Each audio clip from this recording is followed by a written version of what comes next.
The fictional cult of the Silent Hill series is a creation made from a myriad of influences, meant in many ways as a critique of the kinds of behaviors certain groups, religious and otherwise, behave in. No real-world religion is a one-for-one comparison for the Order, but Team Silent does name 3 specific inspirations they used in their research: Japanese folklore, Christianity, and the Aztecs. Of the 3, the Japanese influence can be set aside for the moment, because it's not unique to the Order. Japanese traditions and folklore influence all aspects of the game, because it was created in that culture. The other 2 are specifically chosen by the team out of thousands of possibilities, and both have had major parts to play as to how the Order functions and the events of the series. There's too much to discuss for one episode, so today we'll start with one of them: the ancient Central American culture of the Aztecs. The Aztecs are considered part of a group of cultures called Mesoamerican, who share a few major aspects. Their agricultures are based on corn, beans, and squash. Their architecture focused on the building of large monuments and pyramids, a similar organized religion, and a calendar of 260 days centered around ritual practices. The Aztecs are a later addition to these groups, possibly nomads from the north who, according to their own stories, were led south by the directions of their god. The previous empire had fallen due to a combination of reasons, complex enough that historians still argue whether or not the empire really existed. Whether it did or not, there was a gap of power left behind that the Aztecs were happy to fill. They built their central city in a marshland overtop a lake that was said to have been chosen by the gods, as symbolized by an eagle which appeared before an Aztec priest. The city was an enormous undertaking of great roads and canals, enormous pyramids, and towering works of stone. These people quickly spread across what we now call Mexico, dominating smaller cultures and absorbing or subordinating them. Of all the Mesoamerican cultures who practiced ritual sacrifice, they were the most well known for it, because they were absolutely the bloodiest. The universe, the Aztecs believed, was a cycle of eons, a repeating battle of light versus darkness, the gods infighting with each other, leading to the destruction of multiple worlds. 4 times the universe has been destroyed and recreated, and the world we now exist in is the 5th incarnation. But the threat of destruction is always there. It is an inevitability that one day the world will be destroyed again, this time by fire. But why was the universe destroyed? The Aztecs attribute it to the failures of humans at the time, humans who failed to perform sacrifices. Sacrifices are the central tenet of Aztec religion. It is believed that the entire universe depends upon it for survival. In creating the universe, the gods sacrificed their energy and even, in some cases, their lives, and in return humanity must sacrifice to them. It was not a religion based solely on faith. The Aztecs really did not mind those who worshipped other gods or followed other traditions, so long as sacrifice was continued and performed by all. The central idea of the faith is reciprocity. What humans do affects the gods, what gods do affects humans. It is a reciprocal relationship that requires working together to keep the world in balance.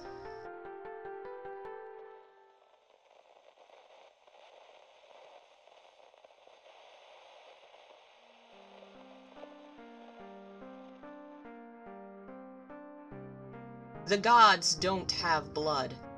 They need ours to survive. When the 5th Eon, called the 5th Sun in Aztec terms, began, the god Nanahuatl was sacrificed to create the sun. In some stories he kills himself. In others, another god kills him and then herself. But though the sun existed, it did not rise above the horizon, for it had no power. The other gods sacrificed some of their blood, and the sun finally rose. But to keep the sun rising, it needs a steady supply of blood, and that is the job of human beings. This is what the Aztec religion is, a reciprocal relationship. There is no real ethical aspect to the faith. Ethical beliefs and religious ones are separate in Aztec traditions. Stories of the afterlife, where you go when you die, are entirely centered on who served the gods in sacrifice and who didn't, not how you behaved or what sins you committed. Sacrifice is the heart of everything. When you die, you go to one of 9 underworlds or 13 heavens, all layered atop one another. The underworlds are not places of punishment, but they aren't exactly pleasant either. And even entering the underworld is a great physical and athletic trial. But if you die in a certain way, you can enter heaven. If you are a warrior who dies in battle, if you are a traveling merchant, a woman who dies in childbirth, or a sacrifice. All these are considered essential to the gods. War is one of the greatest and easiest way the Aztecs attained sacrifices. Traveling merchants in this era were also spies, bringing information about other cultures, towns, and cities back to the Aztecs. Women who died in childbirth provided another life to serve the gods, and of course, sacrifices are killed to power the gods, and so are honored in death. Other afterlives include the home of Tlaloc, god of rain and father of the clouds, whose home Talocan houses those who die of drowning or being struck by lightning, or those who are buried instead of cremated. Sacrifices were performed constantly by the priestly classes. Most of the victims were prisoners of war or slaves, who were likely prisoners from other cultures. Very few rituals involved women or children, but they did exist. Some rituals were incredibly complex. One involved choosing a young man to live as a representative of the gods for a year, performing in elaborate rituals, celebrations, and great feasts, marrying 4 young women who represented goddesses, before having his heart torn out at the end of the year. Many were taken from Xochitl, the War of Flowers, a series of organized battles between various city-states within the empire. The battles consisted mostly of the young men of the noble classes, looking for honor and glory in order to rise higher in the political ranks. The battles were not to the death. The goal was to capture members of the opposing army and take them back to their home city. Once there, they had a chance to win their freedom in gladiatorial combat, but the odds were incredibly stacked against them. They fought the strongest warriors with rudimentary weapons, and if they lost, they were then to be used in sacrifices. This was considered an honor, a way to enter heaven. The War of Flowers was named as such because the men were seen as flowers plucked from a field to offer the gods. It was a payment of a debt owed to those who created the universe. One priest is mentioned as having said to a sacrifice, "Sir, we pray you go to our god the sun and greet him on our behalf. Beg of him to remember us and to favor us." The Aztecs called themselves the people of the sun.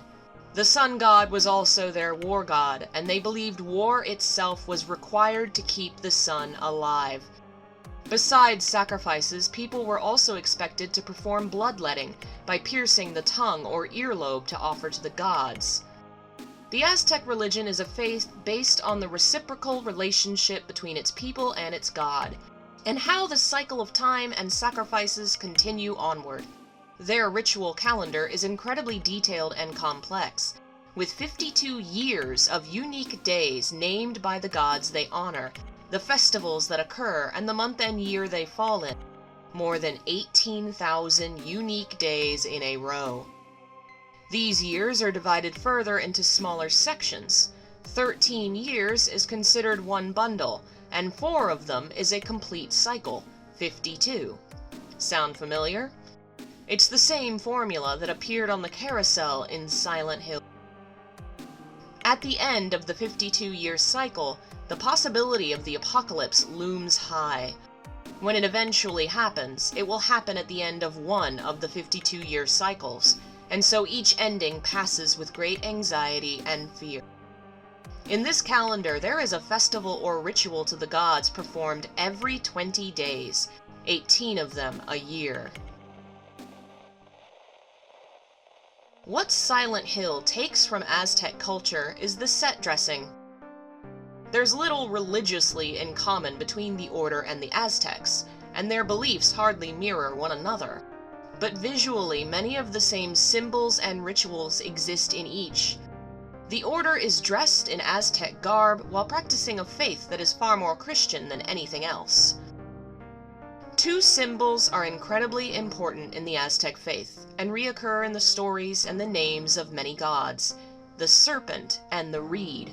Reeds were used to perform ritual bloodletting, and serpents were considered symbols of magic and wisdom, associated with some of the most important gods.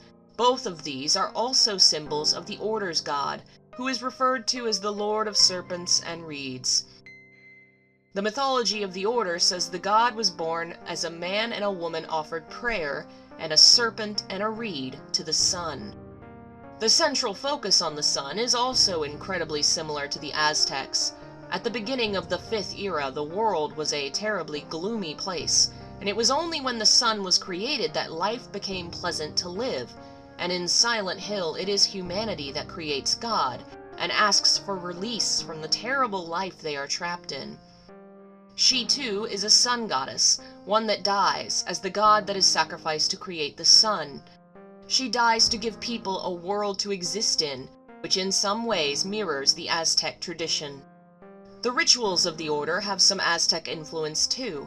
In Silent Hill 2, James requires an obsidian goblet to perform the ritual ending of the game. Obsidian was an incredibly common material in Aztec culture, used in everything, but especially rituals.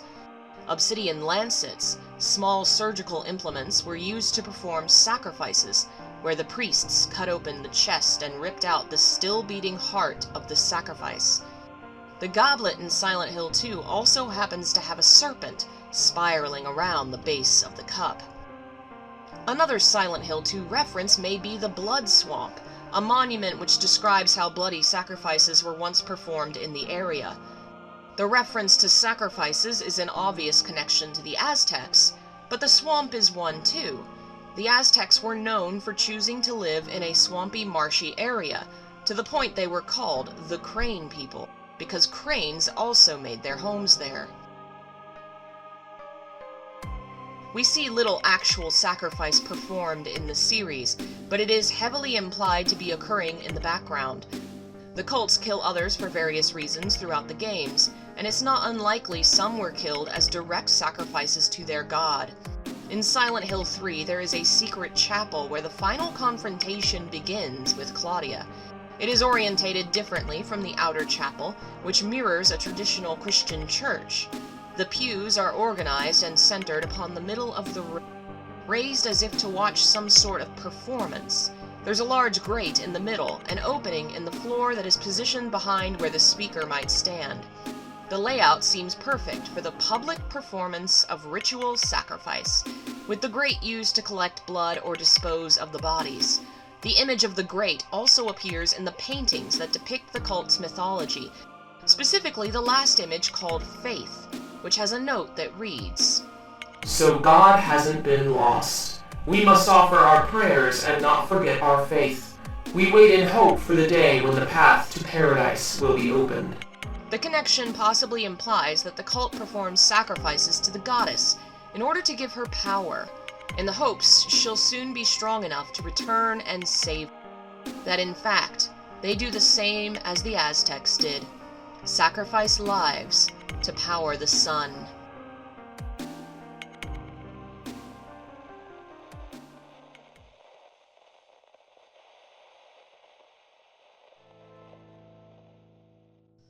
thank you for listening to this week's episode. To listen to a deeper dive into Aztec lore, be sure to become a member of my Patreon or YouTube channel. Currently, there's a combined 71 members of the Gaming Muse, and when we reach 100, we'll be doing a special event, a continuation of the reading of the Silent Hill fanfiction I wrote in high school. Oh boy. For as little as 99 cents a month, you can get access to the full episodes, free copies of my Silent Hill books, poetry readings, and more.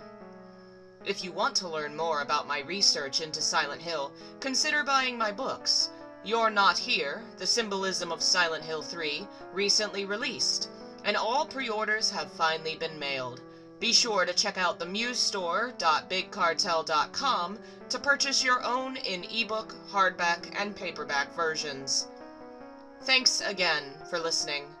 Hopefully, if all goes well, if the days of the calendar keep passing, if we perform our rituals, and the sun continues to rise, I will see you next time.